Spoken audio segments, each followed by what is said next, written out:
monetizing digital services since 2004, boosting the entertainment industry by making digital content accessible for everyone. AWG, where innovation meets monetization. LinkedIn presents. Welcome to the Human Capital Innovations Podcast. We're your source for personal, professional, and organizational growth and development, where we share original research, explore industry trends, and interview executives and thought leaders from across the globe. We hope you join us often for practitioner-oriented content around all things related to leadership, HR, talent management, organizational development, and change management. Maximize your personal and organizational potential with Human Capital Innovations Podcast.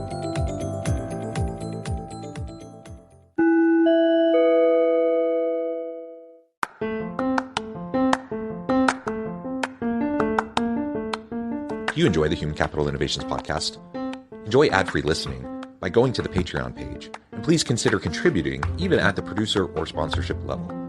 And please leave a review. Thank you for your support.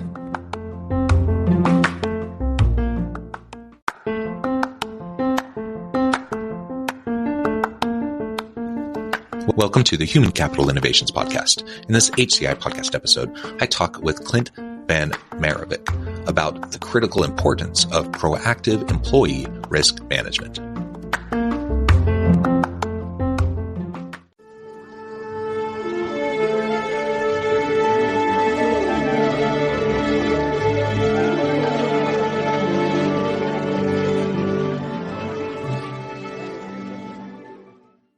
Clint Van Marrewijk, welcome to the Human Capital Innovations Podcast. Hey, how you doing, John? It is a pleasure to be with you. You're joining us from Texas. I'm south of Salt Lake City in Utah.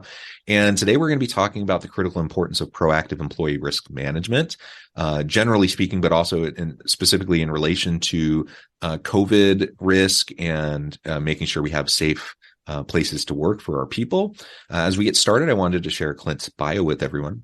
Clint is the CEO and co-founder of SaferMe. He is a serial entrepreneur that specializes in startup businesses that tackle new and difficult safety problems. Now he's championing SaferMe's mission to help businesses, schools, and government entities keep their people safe by utilizing new contact tracing technologies. SaferMe is used in more than 60 countries around the world, and its clients include Fortune 500 companies, government agencies, and many high-profile brands. Again, Clint, a pleasure to have you. Anything else you would like to share with me or my audience by way of your background or personal context before we dive on into the conversation? Oh, no, not particularly. I mean, I was just about to call you mate, but John is the John is the way that we're meant to say it. You can hear from my accent and lingo, I guess, the things that I say. But I'm from New Zealand, down from the deep south, but currently in Austin, Texas. So we obviously started many years ago, but during the COVID pandemic, supplied the New Zealand government, and then subsequent to that, a lot of different companies in the US, and subsequent to that, a lot of companies that are being prepared for what's coming next. So that's what we do, and if that's of interest to you, happy to dig in and share some of those learnings. Yeah, that's wonderful. Thank you, Clint. And this is something everyone's been dealing with for a long time. And of course, contact tracing is an important piece of all of this, and having a safe workplace environment and dealing with employee risk around the pandemic. But there are so many different aspects of risk that organizations are facing all the time. And so having a general proactive mindset around employee risk management is super important. So we're going to dive in and unpack all of that together. So why don't you start by just telling us a little bit more about SaferMe, a little bit about the history and background of SaferMe. You just provided a little bit of a teaser, but a little bit more, and then we can dive into the contact tracing elements and some of what you're doing today around proactive employee risk management. Yeah, so SaferMe specializes in predictive safety. So that by nature forces us to be at the edge of what's possible. And we've been doing that for a long time, since 2015, which is going back a way now. So that means we've always been focused on where someone is relative to risk, and whether they're approaching risk or about to do something dangerous. And it just so happened that we'd already built a lot of the key technology required for the proximity of people to risk. And during the pandemic itself, it was actually the proximity of people to people that became a risk. So that is part of what we do, and we're happy to talk about what large companies in particular are doing with regard to pandemic readiness, because that's really what's a focus for a lot of BCP, business continuity planning teams. And that has a whole little subspeciality in its own right, primarily around how to respond fast enough. So if the next thing comes, the next pandemic arrives, how is it that you actually respond with speed this time? Because although everyone had an excuse last time, a lot of businesses are thinking, okay, we can't get caught with our pants down a second time around. So that means being ready, and how do you go about being ready? So there's a whole piece of work around that. But SaferMe itself has actually always been around predictive safety, and we've got a number of tools in that space as well, and as well as safety management software generally, which is the core underlying. Yeah, thank you. And the reality is, I mean, now we're getting to the point where I guess the terminologies, we've moved from pandemic to endemic. So it's something we're still concerned about. We certainly got caught with our pants down the last time around. The reality is, even if perhaps we're out of the scariest times of the COVID pandemic, there will be others like this. It's just the way the world is now. Like, and we had others before COVID that fortunately didn't spread as much, but there will be other similar types of risks in the future. And hopefully we learned some really important lessons from these last few years so that we're better, capable to meet the challenges that might come. So what have you found from the organizations you've worked with, those that were really well prepared, those that weren't so well prepared? What lessons are learned, so that we can make a difference moving into the future the next time we get hit with, some major crisis, a pandemic, or whatever the case may be? Yeah, I mean, it's interesting having supplied so many companies, you get to see which ones respond best, and there tends to be a pattern that the best responding businesses will typically have a multidisciplinary team involved in that response. And what that means is not just having the HR department, not just the safety department. It's not just the execs trying to solve these things and push down solutions. It's really bringing people who are actually on the ground doing the work, and your IT team, your HR team. So a multidisciplinary team that knows how to implement quickly. And if that's not there, it's very difficult for a large business to respond in the speed that's required. So I guess that's the first thing. And amongst the BCP challenges, pandemic readiness has a few unique aspects. And what we're seeing now is a trend towards pandemic readiness, which is, okay, people are taking a breath and thinking, right, now this is for our business, perhaps this is a slightly lower risk. Now we can reassess what it is we're going to do right next time. What have we really learned? So there's been a little bit of breathing space, especially now coming into summer. So what being pandemic prepared means is typically you want to have your vendors pre-approved. So a unique problem with responding to a pandemic is just how quickly you have to gear up.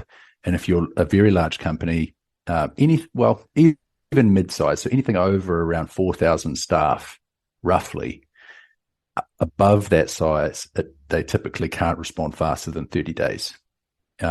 So you really have to have your vendors pre-approved. So that means your IT team and security teams already reviewed them.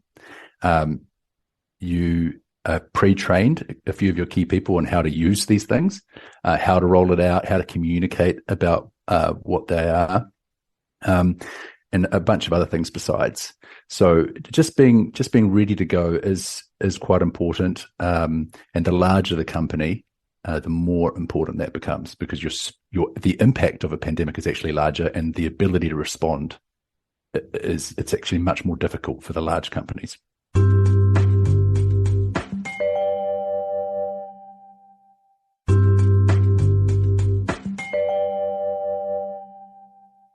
that's one thing. And then I guess also rating the risk for your industry, so that the businesses that really care about these being extremely well prepared, typically at food preparation, manufacturing, mining, construction, critical logistics. These are the industries where you must be together to do your job.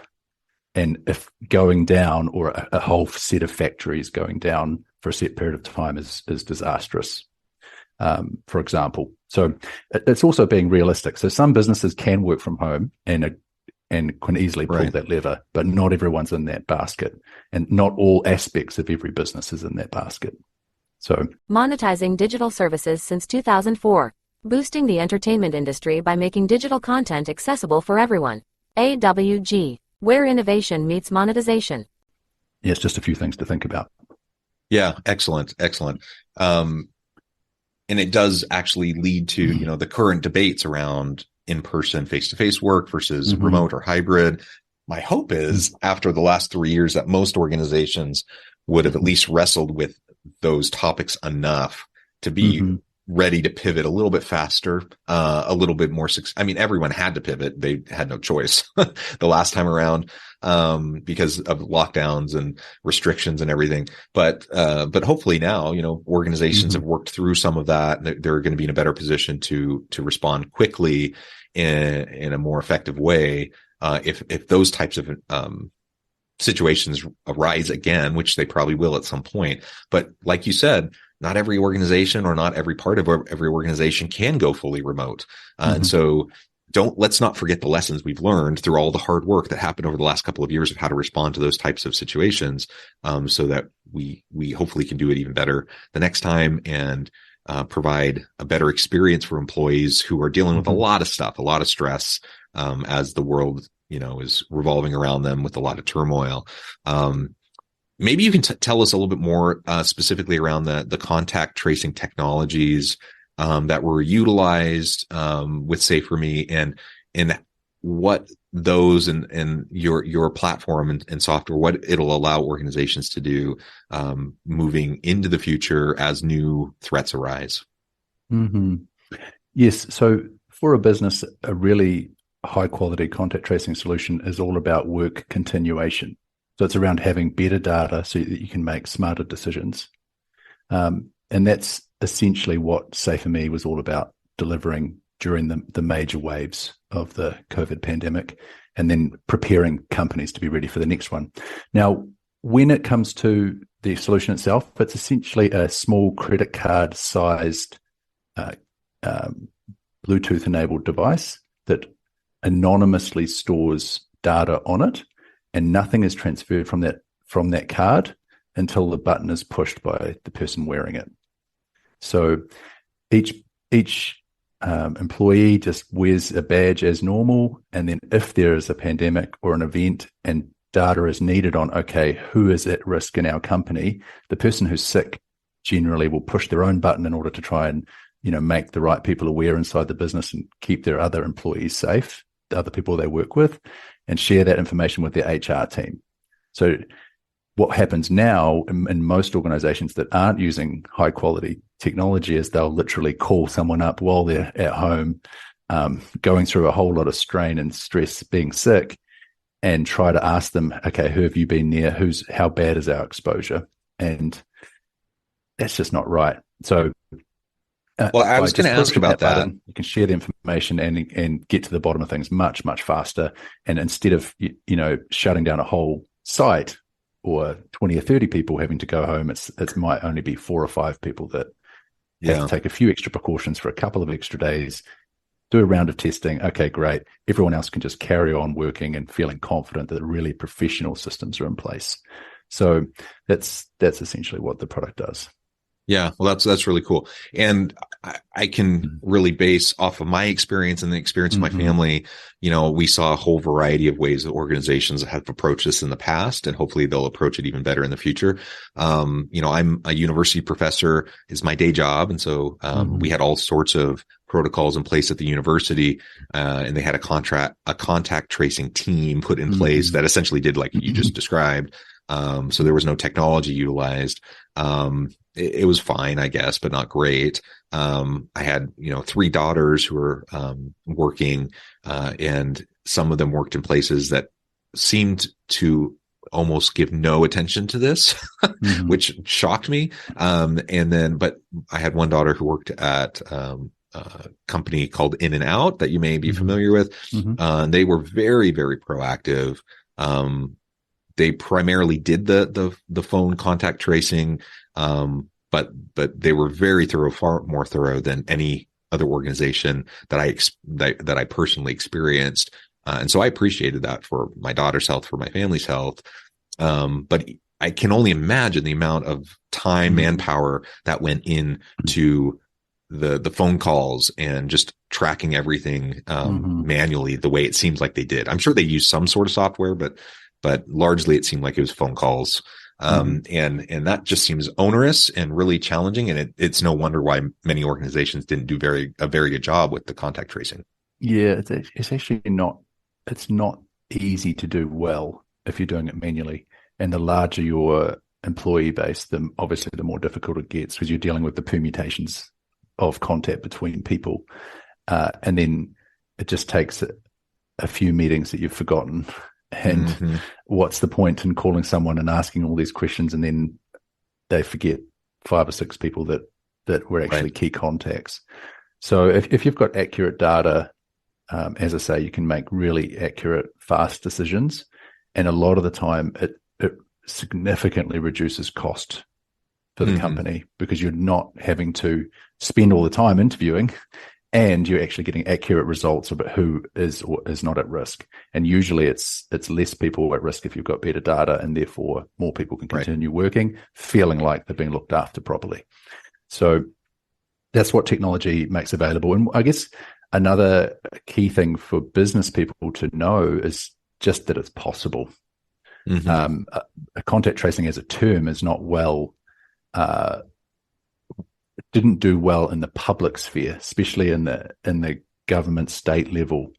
And that's mainly because the data is even harder to gather and harder to engage with your population. Whereas inside a business, people expect to be kept safe. They expect that it's a duty of care that your company has to you as an employee to look after you. And you yourself as an employee also want to keep people you work with safe as well. So there's a lot of that. It's really quite possible to do a great job inside a business context if you also assist with technology.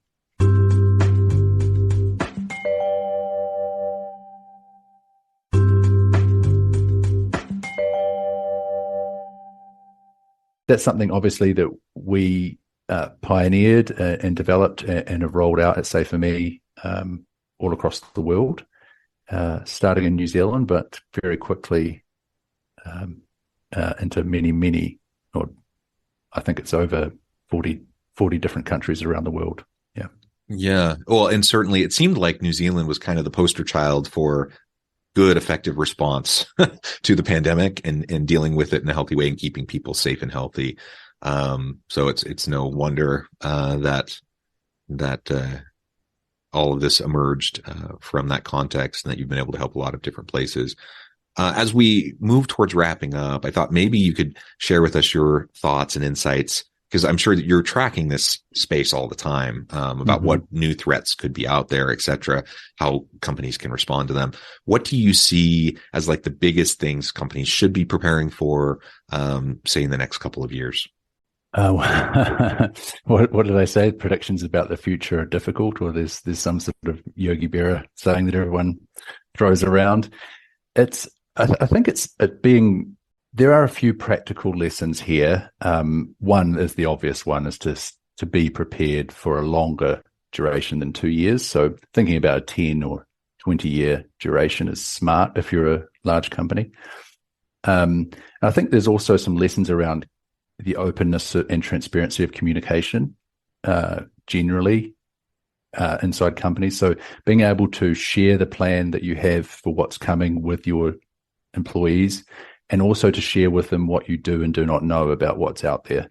So it's not wrong to say we don't know what's coming, but these are the steps that we're taking to be prepared. And having those sort of honest conversations allows you to also be realistic when threat levels are raised, and you can again communicate openly and honestly that we don't necessarily know how bad this next threat's going to be, say a monkeypox or whatever else comes through. However, these are the steps we're taking to address that. And I think trying to be too sure about what it is that's happening is a recipe, I'm not going to say for disaster, but it undermines trust. And it's better to sometimes say that you don't necessarily know what's going to happen, but these, as I say, these are the steps we're taking to be prepared. So obviously, as a pandemic readiness company and a predictive safety business, we're going to say it's a good idea to be prepared. But then again, the lessons in communication is also equally as important. Yeah, the reality is we don't have a crystal ball. We don't know exactly what's going to come or how it's going to show up. But what we do know, I mean, that something will happen sooner or later. Yeah. Things do happen. And I mean, we would have to be like the luckiest, everything, the stars would have to align. We'd have to be so lucky to not experience this again. It's just the world we're in. We're so interconnected. There's so much opportunity for these types of events to arise. And so we just need to, there hopefully more and more safety measures put in place at the government level and, try to protect people, et cetera. But the reality is, this we're going to have to deal with this again. So making sure that we're being as proactive as possible, that we have the technological tools to assist us if and when, this arises again, and that we have, as a team, thought through these issues so that we're not caught flat-footed. We're not going to know exactly what's going to happen or how we're going to respond, but at least we can have some general idea of like how we would approach different scenarios, which will be really important. And something you said earlier, which I think is really, really vital, is the idea of having interdisciplinary teams of people trying to talk through these things and being proactive around employee risk within their organizations. Because in so many places, it really is just the HR team or the risk person or the risk team, or the legal counsel, or, do you actually have the input from various areas to come up with good solutions, good approaches that are both humane and will help the business to protect itself and to keep the doors open, so to speak, and continue to provide the products and services in the economy? And unless we can have, a more interdisciplinary approach and get out of our silos more and faster, I think we're going to find ourselves in these types of situations again, where so many organizations found themselves flat-footed last time. Well, Clint, this has been a real pleasure. I note the time. I need to let you go here in just a minute, but before we wrap things up, I wanted to give you a chance to share with the audience how they can connect with you, find out more about your work, your team, and then give us a final word on the topic for today. Oh, great. Yes. So if you want to find out more about SaferMe, it's easy. You just go to safer.me, right there on the internet, and you'll be able to read up all about us. And obviously book a meeting with any of our team to discuss what it is that you might need with regard to pandemic readiness or predictive safety generally. That's our passion, something we've been working on for coming up to 10 years now. Final word of the day: better data makes for better decisions. Good data makes for better decisions. Amen to that. So important. Thank you, Clint. This has been a pleasure. I encourage the audience to reach out, get connected, find out more about what Clint and his team can do for you at SaferMe. And as always, I hope everyone can stay healthy and safe, that you can find meaning and purpose at work each and every day. And I hope you all have a great week.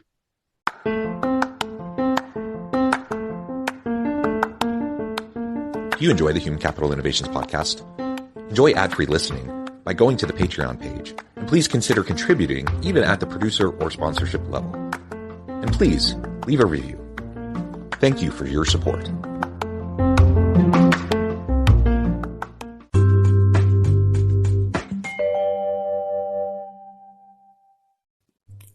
Thanks again for joining us for this episode of the Human Capital Innovations Podcast. I hope you stay healthy and safe and that you have a great week.